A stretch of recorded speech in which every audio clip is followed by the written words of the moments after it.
ಆತ್ಮೀಯ H16 news ಅರ್ಥಾತ್ ಹೇ ಸೀತಾರಾಮಿಗೆ ಸ್ವಾಗತ. ನಾನು ನಿಮ್ಮ ಎಮ್ಮಾಯಿ ಅಥವಾ ಮಲ್ಲಪ್ಪ ಜೋತಾವರ್. ಆತ್ಮೀಯರೇ, ಮಳೆ ನಿಂತರೂ ನಿಲ್ಲದ ಹನಿಯ ಕಾಟ ಅಂತ ಕೇಳಿದಿರಿದ್ದೇನೆ. ಅದ್ರಾಗ ಮರದ ಕೆಳಗೆ ನಿಂತಾಗಂತ ಸಹಜ ಮಳೆ ನಿಂತು ಸಹಿತ ತೋರಿಸ್ಕೊಳ್ಳೋದು ತಪ್ಪುದಿಲ್ಲ ಅಂದಂಗೆ BJP ಏನು ಹೈಕಮಾಂಡ್ ಇವರಿಬ್ಬರ ಮಧ್ಯೆ ಜಗಳ, ಯತ್ನಾಳ್ ಮತ್ತು ವಿಜೇಂದ್ರ ಮಧ್ಯೆ ಜಗಳ ಅಂತ ಒಂದಿಷ್ಟು ಏನೋ ಸಮಾಧಾನ ಮಾಡಿತು ಅನ್ನೋದ್ರೊಳಗೆ ಮತ್ತೆ ಶುರು ಆಗಿಬಿಟ್ಟದ. ಈ ವಿಶೇಷವಾಗಿ ನಮ್ಮ ಯತ್ನಾಳಂತೆ ಅಗದಿ ತೀವ್ರವಾಗಿ ದಾಳಿ ನಡೆಸಿದ್ದಾರೆ. ಅವ್ರು ಲಿಂಗಾಯತರ ಅಲ್ರಿ, ವೀರಶೈವ ಲಿಂಗಾಯತರು ಇರ್ರ ಅಲ್ರಿ ಅವರು ಅಂತ ಏನೋ ಅಂದ್ಬಿಟ್ಟಿದ್ದಾರೆ. ಯಡಿಯೂರಪ್ಪ ಮತ್ತು ವಿಜೇಂದ್ರ ಅವರು ಲಿಂಗಾಯತರೇ ಅಲ್ಲ ಎಂದು ಹೇಳಿದ್ದ ಯತ್ನಾಳ್ ಬುಧವಾರ ವಾಗ್ದಾಳಿ ಮುಂದುವರಿಸಿ ಮತ್ತೆ ಶುರು ಮಾಡಿದರು. ಯಡಿಯೂರಪ್ಪ ವಿಜೇಂದ್ರ ವೀರಶೈವ ಲಿಂಗಾಯತ್ ಕಾರ್ಡ್ ಉಪಯೋಗಿಸಲು ಪ್ರಯತ್ನಿಸುತ್ತಿದ್ದಾರೆ. ವೀರಶೈವ ಲಿಂಗಾಯತರು ನಿಮ್ಮನ್ನು ಒಪ್ಪುವುದಿಲ್ಲ ಅಂತ ಹೇಳಿಬಿಟ್ರು. ಇಷ್ಟು ಹೇಳಿದ ತಕ್ಷಣ ನಮ್ಮ ವಿಜೇಂದ್ರ ಅವರೇ ಗಪ್ಪು ಕೊಡ್ತಾರೆ ರೀ. ಅವರು ಶುರು ಮಾಡೋರಲ್ಲ ಮಾತಾಡ್ಲಿಕ್ಕೆ, ನಮಗೆ ಮಾತಾಡೋ ಬರ್ತದಪ್ಪ ಅಂತ. ಏನು ರೀ ಭ್ರಮೆ ಒಳಗಿದ್ದಾರೆ ಇವರು. ಯಾಕಂತಂದ್ರೆ ಯಡಿಯೂರಪ್ಪ ಅವರು ವೀರಶೈವ ಲಿಂಗಾಯತರೇ ಅಲ್ಲ ಎಂದು ಹೇಳಿದ ಹೇಳಿಕೆ ಪ್ರತಿಕ್ರಿಯಿಸಿದ ಅವರು, ಜಾತಿ ಹೆಸರು ಹೇಳಿಕೊಂಡು ರಾಜಕಾರಣ ಮಾಡಲು ಹೋದವರು ಕೇವಲ ಶಾಸಕರಾಗಿ ಮಾಜಿಗಳಾಗಿ ಉಳಿದಿದ್ದಾರೆ. ಇವತ್ತಿನ ಇವರು ಜಾತಿ ನೋಡ್ಕೊಂಡು ರಾಜಕಾರಣ ಮಾಡ್ಕೊಂಡಿದ್ದಾರೆ, ತಾವು ಲೀಡರ್ ಆಗಿಲ್ಲ ರಾಜ್ಯದ್ದು ಅಂತೇಳಿ. ಅಲ್ಲೇ ಏನೋ ಸ್ವಲ್ಪ ಶಾಸಕರು ಮತ್ತೆ ಹೋಗಿಬಿಟ್ಟಿದ್ದಾರೆ ಇವರು ಇತಿಹಾಸದಾಗ, ಅವ್ರು ಭ್ರಮೆಯಲ್ಲಿದ್ದಾರೆ ಅಂತ ಹೇಳ್ತಾರೆ. ಇನ್ನೂ ಒಂದು ಹೆಜ್ಜೆ ಮುಂದೆ ಹೋಗಿ ನಮ್ಮ ಯಡಿಯೂರಪ್ಪರ ಬಂಟ MP, ನಿಮಗೆ ಗೊತ್ತದೆ, MP ಅಂದ ತಕ್ಷಣ ಗೊತ್ತಾಗ್ಬಿಡ್ತದ. ಈ MP ರೇಣುಕಾಚಾರ್ಯವರು ಈ ಮನುಷ್ಯನೇ ಪೇಮೆಂಟ್ ಗಿರಾಕಿ. ನೋಡ್ರಿ ಎಲ್ಲಿ ಹೋಗಿ ಮುಡ್ತದೆ ಪೇಮೆಂಟ್ ಗಿರಾಕಿ ಅಂತ. ಯಾರು? ಯತ್ನಾಳ್. ಬಬಲೇಶ್ವರ ಕ್ಷೇತ್ರದಲ್ಲಿ ಚುನಾವಣೆಯಲ್ಲಿ ಸ್ಪರ್ಧಿಸುವ ತಾಕತ್ತಿಲ್ಲ. ಬಬಲೇಶ್ವರ ಯಾರು ಗೊತ್ತಲ್ಲ, ಗೊತ್ತದೆ ನಿಮಗೆ, ನಮ್ಮ ಪಾಟೀಲ್ ಅವರು. ಅವ್ರ ವಿರುದ್ಧ ನಿಲ್ಲಕ್ಕೆ ಶಕ್ತಿ ಇಲ್ಲ ಇವ್ರಿಗೆ. ಅಲ್ಲಿ ಓಡಿ ಬರ್ತಾರೆ, ಅಲ್ಲಿ ಹೊಂದಾಣಿಕೆ ಐತಿ ಅವ್ರದ್ದು. ಮ್ಯಾಚ್ ಫಿಕ್ಸಿಂಗ್ ರಾಜಕಾರಣಿ ಸಿದ್ಧಸಿರಿ ಬ್ಯಾಂಕ್ನಲ್ಲಿ ನಿನ್ನ ಕುಟುಂಬದವ್ರು ಇಲ್ವಾ ಅಂತ ಪ್ರಶ್ನೆ ಮಾಡ್ತಾಯಿದ್ದಾರೆ. ನೀವು ಕುಟುಂಬ ರಾಜಕಾರಣ ಮಾತಾಡ್ತೀವಿ ಮಾರಾಯ. ಸಿದ್ಧಸಿರಿ ಏನು ಬ್ಯಾಂಕ್ ಅದಲ್ಲ ಅಲ್ಲಿ ನಿಮ್ಮವ್ರು ಇಲ್ಲೇನು ಪ್ರಶ್ನೆ ಮಾಡ್ತಾರೆ. ಒಟ್ಟಿನಲ್ಲಿದು ತಾರಕ ಕೈತ್ಬಿಟ್ಟದ್ರಿ. ಯಾರು ಹಿಂದೆ ಸರಿಯು ಲೆಕ್ಕದಾಗಿಲ್ಲ. ಈ ಎಲ್ಲ ಟೀಕಾ ಪ್ರಹಾರಗಳಿಂದ ವಾದ ವಿವಾದದಿಂದ ಪೆಟ್ಟು ಬಿಡೋದು ಯಾರಿಗೆ ಅಂತಂದ್ರೆ BJP. ಎಂಥ ಅವಕಾಶ ಸಿಕ್ಕಿದ್ರಲ್ಲಿ BJPಗೆ ಹೈಕಮಾಂಡ್ಗೆ ತಾವು ಅಧಿಕಾರದ ಇದ್ಕೊಂಡು ಸರಿಯಾಗಿ ಅಧಿಕಾರ ಮಾಡುತ್ತಾ ಹೋಗ್ತಾ ಇಲ್ಲ. ನಮ್ಮ DKC, ನಮ್ಮ ಸತೀಶ್ ಜಾರಕಿಹೊಳಿ ಅವರು, ನಮ್ಮ ಸಿದ್ದರಾಮಯ್ಯನವರು ತಿಕ್ಕಾಡ್ತಾ ಇದ್ದಾರೆ ಮುಖ್ಯಮಂತ್ರಿ ಕುರ್ಚಿ ಸಲುವಾಗಿ. ಇದು ದೊಡ್ಡ ಇಶ್ಯೂ ಮಾಡ್ಕೊಂಡು ಲಾಭ ಮಾಡ್ಕೋಬೇಕಾಯ್ತು ಇಷ್ಟೊಳಗೆ. ಆದರೆ ಇವ್ರು ನಾಯಕರು ತಾವು ಬಡದಾಡ್ತಾರೆ. ಹೀಗಾಗಿ ಕಾಂಗ್ರೆಸ್ಗೆ ಒಳ್ಳೆ ಅನುಕೂಲ ಸಿಕ್ಕಂಗೆ ಆಗಿದ್ರಿ. ಇಲ್ಲಾಂದ್ರೆ ಕಾಂಗ್ರೆಸ್ ಗತಿ ಇಷ್ಟೊಳಗೆ ಅಧೋಗತಿ ಆಗಬೇಕಾಗಿತ್ತು. BJP ವಾಗ್ದಾಳಿ, BJP ಬುದ್ಧಿವಂತಿಕೆ, RSS ಬುದ್ಧಿವಂತಿಕೆ, RSS ಸಂಘಟನೆ ಇವೆಲ್ಲ ನೆನೆಸ್ಕೊಂಡಾಗ, ಸಂಘ ಪರಿವಾರ ಸಂಘಟನೆ ನೆನೆಸ್ಕೊಂಡಾಗ ಇಷ್ಟರೊಳಗೆ ನಮ್ಮಿಬ್ಬರು DKC ಆಗಿರ್ಬೋದು, ಸಿದ್ದರಾಮಯ್ಯ ಇರ್ಬೋದು, ಮತ್ತವ್ರು ಇರ್ಬೋದು, ರಾಜೀನಾಮೆ ಕೊಟ್ಟು ಓಡಿ ಹೋಗ್ಬೇಕಾಗಿತ್ತು. ಅಲ್ಲಿ ಸಿಕ್ಕೊಂಡಿದ್ರು ಅವರು, ಮುಡಾದ ಸಿಕ್ಕೊಂಡ್ರು. ಅದು ಉಳಿಸ್ಕೊಂಡು ನೀವು ಬೆನ್ನು ಹತ್ತಿದ ಆ ಮಾತು ಬೇರೆ, ED ಬೆನ್ನು ಹತ್ತಿದ ಅಲ್ಲಿ ಸ್ವಲ್ಪ ಬಿಟ್ಟು ಕೊಡೋದಿಲ್ಲ. ಇರಲಿ, ಆದರೂ ಈಗ ಉಸಿರಾಡ್ಸೋಕೆ ಅವಕಾಶ ಸಿಗ್ತಲ್ಲ ಅವ್ರಿಗೆ. ಬೀಸು ತೊಳಿ ತೆಪ್ಪರು ನೋಡೋರು ಸಾಯಿಸೋದು ಅಷ್ಟೇ ಅವ್ರದ್ದು ಪೆರಡು ಮುಗಿಸ್ಕೊಂಡು ಹೋಗಿಬಿಡ್ತಾರೆ ಅವ್ರು. ಆಗ ನೀವೇನು ಮಾಡೋರು? ನಿಮ್ಮದು ಜನ ಹೇಳೋದು ಜಗತ್ತ ಅದ್ರ ಕರ್ನಾಟಕ ನೋಡಾತಲ್ಲ ಎಲ್ಲ ಕಡೆಯಿಂದ ಯಾರು ಏನು ಅಂತ. ಒಂದು ಕಡೆ MP ರೇಣುಕಾಚಾರ್ಯ, ಇನ್ನೊಂದು ಕಡೆ ಯತ್ನಾಳರು, ಮತ್ತೊಂದು ಕಡೆ ವಿಜಯೇಂದ್ರ, ಇನ್ನೊಂದು ಕಡೆ ಮೌನ ಆಗಿದ್ರು ಸಹಿತ ತಮ್ಮ ಕೆಲಸ ಶುರು ಮಾಡಿರುವಂಥ ಯಡಿಯೂರಪ್ಪನವರು. ಇವರ ತಿಕ್ಕಾಟ ಕುಸ್ತಿ, ಜಂಗಿ ಕುಸ್ತಿ ಅಂದಾಗೆ ಇವತ್ತು ಕಾಂಗ್ರೆಸ್ ಅಗ್ದಿ ಆರಾಮದ. ಯಾಕಂದ್ರೆ ಭಾಳಷ್ಟು ಸೋಲಾಗಿದೆ ಅದಕ್ಕೆ. ಕಾಂಗ್ರೆಸ್ ಗ್ಯಾರಂಟಿ ತಂದದ, ಆದರೆ ಅಲ್ಲಿ ಭ್ರಷ್ಟಾಚಾರ ನಿಂತಿಲ್ಲ, ಕಣ್ಣಿಗೆ ಕಾಣೋದು ಸತ್ಯದಲ್ಲ. ಅದನ್ನು ತೆಗೆದುಕೊಂಡು ಎಷ್ಟು ಬೆಲೆ ಹತ್ತಬೇಕ್ರಿ ಇವತ್ತಿಗೆ. ಸ್ವತಃ ನಮ್ಮ ಈ ಗುತ್ತಿಗೆದಾರರು, ಇವರು ಲಂಚ ಕೊಟ್ಟ ಗುತ್ತಿಗೆದಾರ ಆಗ್ತಾರೆ ಆಮದು ಬೇರೆ.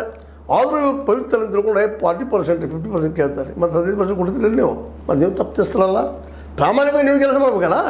ಕಾಮಗಾರಿ ಒಳಗೆ ಚೋರ್ತನ ಮಾಡೋದು, ಮತ್ತೇನು ಮಾಡೋದು, ಉಳಿಸ್ಕೊಡೋದು, ಗಂಟು ಹೊಡಿದು, MLA ಗಂಟು ಕೊಡೋದು, ನೀವು ಹೊಡ್ಕೊಡೋದು, ಮಂತ್ರಿ ಗಂಟು ಕೊಡೋದು, ನೀವು ಹೊಡ್ಕೊಂಡು ಮಾಡೋದು ಬಂದಿರಿ. ನೀವು ಸಜ್ಜನರಿಲ್ಲ, ಆದರೂ ಆರೋಪ ಮಾಡ್ತಾಯಿದ್ದೀರಿ. ಗುತ್ತಿಗೆದಾರಲ್ಲ ಏನಂತ ಇಲ್ಲ, ಭ್ರಷ್ಟಾಚಾರ ಹೆಚ್ಚಾಗಿದೆ, ಹೆಚ್ಚು ದುಡ್ಡು ಕೊಡ್ರಿ ಕೊಡ್ತಿ ಕೇಳ್ತಾ ಇದ್ದಾರಾ. ಕೆಂಪಣ್ಣವ್ರು ಮಾಡಿದ್ರು, ಈಗ ನೀವು ಮಾಡ್ತಾಯಿದ್ದೀರಿ 40%. ನೀವು ಕಾಂಗ್ರೆಸ್ ನಿಂತಾರೆ, ಎಲ್ಲರೂ ನಿಂತಾರೆ ರೀ. ಮತ್ತು ಇವ್ರಿಗೆ ನೀವು ದುಡ್ಡೇ ಕೊಡ್ಲಿಕ್ಕಂದ್ರೆ ಇವ್ರಾಗ 500,000 ರೂಪಾಯಿ ಅನಿಸ್ತದ್ರಿ. ಇಲ್ಲಿ ಜನಸಾಮಾನ್ಯರಿಗೆ 500,000 ಹಂಚಿ ಪಾಪ ಜನರು ಮೋಸ ಹಂಗೆ ಮಾಡ್ತಿದ್ರಿ ಅವರು. ಗಂಟೆ ಬೇಕಲ್ಲ 3 ಗಂಟೆ ಇದು ನಿಮ್ಮದಾದ ಗಂಟೆ. ಆ ಗಂಟೆ ಯಾರು ನಿಮಗೆ ಬಂದಿದ್ದು ಜನಸಾಮಾನ್ಯರಿಗೆ ಕೆಲಸಕ್ಕಾಗಿ ರೋಡು ಅಲ್ಲೇ ಇಲ್ಲಿ ಕೆಲಸ ಕೊಡ್ತಾರೆ. ಮಗ ನೀರಾವರಿಗೆ ಡ್ಯಾಮ ಚೆಕ್ ಡ್ಯಾಮ ಅದು ಇದು ಎಲ್ಲ ಅದರ ಹೊಡೆದು ಬಿಡ್ತೀರಿ. PW ಡಿಪಾರ್ಟ್ಮೆಂಟ್ ಇರಲಿ, ಮತ್ತೊಂದು ಡಿಪಾರ್ಟ್ಮೆಂಟ್ ಇರಲಿ, ಎಲ್ಲ ಕಡೆ ನಿಮ್ದು ಇರೋದನ್ನ ಹಸ್ತಕ್ಷೇಪ ನೀರಾವರಿ ಡಿಪಾರ್ಟ್ಮೆಂಟ್ ಇರಲಿ, ಎಲ್ಲೇ ಇರಲಿ ಅಂದಾಗ ಈ ಒಂದು ತುಡುಗಿನ ದುಡ್ಡಿನ ಎಲ್ಲರೂ ಹೊಡಿಸಲ ಜಗಳ ಐತೆ ನಿಮ್ಮದು. ಅವರು ಸಜ್ಜನರಿಲ್ಲ ಆರೋಪ ಮಾಡೋರು, ನೀವು ಸಜ್ಜನರಿಲ್ಲ, BJPಗೂ ಸಜ್ಜನರಿಲ್ಲ, ಏನೂ ಇರಲಿ. BJPಗೆ ಒಂದು ಅವಕಾಶ ಇತ್ತು ಜೋರ್ದಾರ. ಈಗ ಮಾಡ್ಲಿಕ್ಕೆ ಇರ್ತಾರೆ ಆರ್ ಅಶೋಕ್ ಅವರು ಎಲ್ಲ, ಅದು ಎಷ್ಟು ಪ್ರಭಾವಿಯಾಗಿ ಆಗಬೇಕಾಗಿತ್ತು ಅದು ಆಗ್ತಾಯಿಲ್ಲ. ಇದಕ್ಕೆ ಕಾರಣ ಏನಂದ್ರೆ ಯತ್ನಾಳ್ ಮತ್ತು ವಿಜಯೇಂದ್ರ ಅವರಂತೆ ನಾವು ಬಿಡೋದಿಲ್ಲಂತೆ ಅಧಿಕಾರನೂ ಕೂತಿದ್ದಾರೆ. ಯತ್ನಾಳ್ರಂತೆ ನಿಮ್ಗೆ ಇಳಿಸೋದು ನಾವು ಬಿಡೋದು ಅವ್ರು ಕೂತಾರೆ. ನೀವು ವೀರಶೈವರಲ್ರಿ, ನೀವು ಲಿಂಗಾಯತರಲ್ರಿ, ನೀವು ಗಾಣಿಗರಲ್ರಿ, ನಿಮ್ಮ ಮತ್ತೊಬ್ಬರಲ್ರಿ, ಏನು ರೀ ಇದು? ಮುಂದೆ ನೀವು ಇಲ್ಲಿ ಇನ್ನೊಂದು ಕಡೆ ನಮ್ಮ ರೇಣುಕಾಚಾರ್ಯ ಪೇಮೆಂಟ್ ಗಿರಿಕೆ ನೀವು ಅಂತ ಅವ್ರಿಗೆ ಅಂತಾರೆ. ಇಲ್ಲಿ ಪೇಮೆಂಟ್ ಗಿರಿಕೆ ಎಲ್ಲರೂ ಪೇಮೆಂಟ್ ಗಿರಿಕೆಗಳೇ ಇಲ್ಲ. ದುಡ್ಡು ಕೊಡೋದು ಯಾರು ವ್ಯವಹಾರ ಮಾಡೋದೇ ಇಲ್ಲ, ಕೆಲಸ ಮಾಡೋದಿಲ್ಲ, ಸ್ಪಷ್ಟ ಆಗಿದೆ. ಇಲ್ಲೆಲ್ಲ ವಿಶೇಷವಾಗಿ ಎಲ್ಲರೂ ಪೇಮೆಂಟ್ ಗಿರಿಕೆನೇ ಎಲ್ಲ. ದುಡ್ಡು ಕೊಡೋದು ಯಾರೇನು ಮಾಡೋದಿಲ್ಲ ರೀ, ದುಡ್ಡು ಬೇಕಾ ಎಲ್ಲರಿಗೂ. ಆದರೂ ಅವ್ರಿಗೆ ಅವ್ರ ಪೇಮೆಂಟ್ ಅಂತಾರೆ, ಇವ್ರಿಗೆ ಅವ್ರ ಪೇಮೆಂಟ್ ಅಂತಾರೆ. ಹೀಗಾಗಿ ಇವತ್ತು ಏನಾಗ್ಬಿಟ್ಟದಪ್ಪ ಅಂತಂದ್ರೆ ವಿಶೇಷವಾಗಿ ನಮ್ಮ ಈ ಒಂದು ಚಿಕ್ಕಾಡಿಂದ BJP ಮಾತ್ರ ವೀಕ್ ಆಗ್ಯದ ರೀ. 2028 ಮರಳಿ ಮತ್ತೆ ಅಧಿಕಾರಕ್ಕೆ ಬರ್ತಾರಂತ ಗ್ಯಾರಂಟಿ ಇಲ್ಲ. ಯಾಕಂದ್ರೆ ಕಾಂಗ್ರೆಸ್ನ ಒಂದು ರೀತಿ ಭಯ ಅದ. ರಾಜನಿಗಿರ್ಬೋದು, ಸತೀಶ್ ಅವ್ರಿಗಿರ್ಬೋದು, DK ಅವ್ರಿಗಿರ್ಬೋದು, ಅದೇ ಕಾಲಕ್ಕೆ ಸಿದ್ದರಾಮಯ್ಯರಿಗೂ ಇರ್ಬೋದು. ಕಡೆಗೆ ಒಂದು ಹೈಕಮಾಂಡ್ ಆಯ್ತು, ಅವ್ರು ಹೇಳಿದ ಕೇಳ್ತಾರೆ ಮಾತಾಡ್ತಾರೆ. ನೀವು ಅದಕ್ಕೆ ಲಕ್ಷ್ಯ ಇಲ್ಲ. ಹೈಕಮಾಂಡ್ ಹೇಳಿತು, RSS ಅವ್ರು ಹೇಳಿದರು, ಮತ್ತೊಬ್ಬರು ಹೇಳಿದ್ರು, ಎಲ್ಲರೂ ಹೇಳ್ರಿ ಬ್ಯಾಡ್ರಿ ಜಗಳ ಬ್ಯಾಡ್ರಿ ಹೋಗಿ ಹೈಕಮಾಂಡ್ ಒಂದು ನಿರ್ಧಾರ ತೊಗೋಬೇಕಾಯ್ತು. ಇಷ್ಟು ಅವರು ತೊಗೊಳಿಲ್ಲ. ಅವ್ರಿಗೆ ಅವ್ರು ಚಲ ಅಂತಾರೆ, ಅವ್ರ ಚಲ ಅಂತಾರೆ. ಯತ್ನಾಳ್ ಚಲ ಆಗಲ್ರಿ ಅವ್ರಂತೆ ಅವ್ರು ಅಂತಾರೆ. ಅವ MP ರೇಣುಕಾಚಾರ್ಯ ನಮ್ಮ ಯಡಿಯೂರಪ್ಪ ಚಲ ಅಂತ ಅವ್ರು ಅಂತಾರೆ. ಇಲ್ಲಿ ಚಲ ಯಾರ, ಚಿಲ್ಲರೆ ಯಾರ, ಗಟ್ಟಿ ಯಾರ? ಜನ ನೋಡ್ತಾ ಇದ್ದಾರೆ, ನಗ್ತಾ ಇದ್ದಾರೆ. ಇಂಥ ಜಗಳ ಬೇಕಾಗಿತ್ತ ಇದೆಲ್ಲ. ಅಂಥ ಒಂದು ಏನಪ್ಪ ಅಂದ್ರೆ ಅವಕಾಶ ಇತ್ತು, ಬೆಸ್ಟ್ ಅವಕಾಶ ಇತ್ತು. ಸೋತಿರಬಹುದಿಲ್ಲ ಅಂತಲ್ಲ, ಸೋಲು ಗೆಲುವು ಇರುವನ. ಆದರೆ ಗೆಲ್ಲೋದಕ್ಕೆ 2028 ಗೆಲ್ಲೋದಕ್ಕಾಗಿ ಒಂದು ವ್ಯವಸ್ಥೆ ಮಾಡ್ಕೋಬೇಕಲ್ಲ. ಅದಿಲ್ಲೇ ನಮ್ಮ BJP ಈ ಹೋರಾಟಗಾರರಿಂದ ಸಾಧ್ಯ ಆಗ್ತಾ ಇಲ್ಲ. ಒಂದರಿಂದ ಒಂದು ಸೋಲು ಬರಲಿಕ್ಕಿದ್ದಾವ. ಹೀಗಾಗಿ ಇದು ಏನಪ್ಪ ಅಂತಂದ್ರೆ ಒಂದು ರೀತಿಯಿಂದ ಏನು BJP ದೊಡ್ಡ ಹೊಡೆತ ಕೊಡ್ತಾ ಇದೆ. ಅದಕ್ಕಾಗಿ ಇವತ್ತು ಇವರೆಲ್ಲ ಬಾಯಿಗಳನ್ನು ಬಂದ್ ಮಾಡಿಸ್ಬೇಕಾಗಿದೆ. ನೋಡ್ರಿ, ಒಂದೆಷ್ಟು ಭೀಕರವಾದ ಮಾತು ಮಾತಾಡ್ತಾರಪ್ಪ ಅಂತಂದ್ರೆ ನಮ್ಮ ಇವರು MP ರೇಣುಕಾಚಾರ್ಯ ಅವರು ಯತ್ನಾಳ್ಗೆ BS ಯಡಿಯೂರಪ್ಪ ಅವರ ಬಗ್ಗೆ ಮಾತನಾಡುವವರು ಡೆಮ್ಮಿಗಳು, ಕಾಮಿಡಿ ಪೀಸ್ಗಳು. ಇವರ ಮುಂದೆ ತಮ್ಮ ಬಟ್ಟೆ ತಾವೇ ಹರಿದುಕೊಂಡು ಅರೆಹುಚ್ಚಂತೆ ಓಡಾಡಬೇಕಾಗುತ್ತದೆ. ನೋಡ್ರಿ ಎಲ್ಲಿ ಹೋಯ್ತು, ಬಟ್ಟೆ ಬಿಸ್ಕೊಂಡು ಹೋಗ್ಬೇಕಂತ ಇದ್ದಾರೆ ರೇಣುಕಾಚಾರ್ಯ ಅವರು. ಇವರು ಬಾಯಿಗೆ ಬೇಗ ಹಾಕೋರು ಯಾರ, ಅದಕ್ಕೆ ಯತ್ನಾಳ್ ಮತ್ತೊಂದು ಹೇಳ್ತಾರೆ. ಈ ಒಂದು ಹುಚ್ಚಾಡದ ಮಾತುಗಳಿಂದ ಇವರೆಲ್ಲ ನಮ್ಮ ನಾಯಕರ ಅನ್ನುವಂಥದ್ದು. ಇದರಿಂದಾಗಿ ಲಾಭ ಆಗಿದ್ದು ಮಾತ್ರ ಕಾಂಗ್ರೆಸ್ಸಿಗೆ, ಎರಡು ಮಾತಿಲ್ಲ.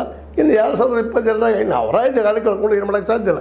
ಈಗಂತೂ ಕಾಂಗ್ರೆಸ್ 2022 ಸಹಿತ ಗೆಲ್ಲುವಂಥ ಕುದುರೇನೋ ಅಂತ ಒಂದಿಷ್ಟು ಮಾತುಗಳಿದ್ದಾವೆ. ಆದರೆ ಅಲ್ಲೂ ಚಿಕ್ಕಾಡ ಶುರುವಾಗಿ ಅವ್ರು ಬಿಡ್ತಾ ಇಲ್ಲ. ಈ DK ಅವ್ರನ್ನ CM ಆಗಬೇಕಂತ ಇದ್ದಾರೆ. ಇನ್ನೊಂದು ಕಡೆ ಇನ್ನು ಅಧ್ಯಕ್ಷರು ಆಗಬೇಕಂತೇಳಿ ಪರಮೇಶ್ವರಪ್ಪನವರು, ಅವ್ರ ಜೊತೆಗೆ ಸತೀಶ್ ಅವರು, ಸಿದ್ದರಾಮಯ್ಯ ಹೇಗೆ ಮಾಡಿ ಜಗಳದ ನಾವು ಇಲ್ಲಿ ಮುಂದಿನ 2 ವರ್ಷ ಅವರಂತ ಇದ್ದಾರೆ. ಅಲ್ಲೂ ಅದ ಚಿಕ್ಕಾಟ. ಆದರೆ ಈ ಪ್ರಮಾಣದ ಒಂದು ನಿರ್ಣಾಯಕ ಹಂತಕ್ಕೆ ಬಂದು ನಿಂತಿಲ್ಲ ಅವ್ರನ್ನ ನೆನಪಿಸ್ಕೊಂಡಾಗ ನಿಜವಾಗಿಯೂ ಇದು ಬೇಕಾ? ವಿಜಯೇಂದ್ರ ಅವರ, ಯತ್ನಾಳ್ ಅವರ, ಯಡಿಯೂರಪ್ಪನವರ ಜೊತೆಗೆ BJP ಹೈಕಮಾಂಡ ಈಗಾದರೂ ಎಚ್ಚೆತ್ತುಕೊಂಡು ಯಾರನ್ನಾದರೂ ಒಬ್ಬರನ್ನ ನೀವು ಸುಮ್ಮನೆ ಕಿತ್ತು ಹಾಕೋದು ಭಾಳ ಚಲೋ. ಏನಂತೀರಿ? ಲೈಕ್ ಮಾಡಿ, ಶೇರ್ ಮಾಡಿ, ಕಮೆಂಟ್ ಮಾಡಿ, ಜೊತೆಗೆ ಸಬ್ಸ್ಕ್ರೈಬ್ ಮಾಡಿರಿ. ಜೊತೆಗೆ ಸದಾ ನೋಡ್ತಾ ಇರಿ. H16 ನ್ಯೂಸ್, ಅರ್ಥಾತ್ ಸೀತಾರಾಮ ಸತ್ಯದ ಕೈಗಳಲ್ಲಿ ವಂದನೆಗಳು.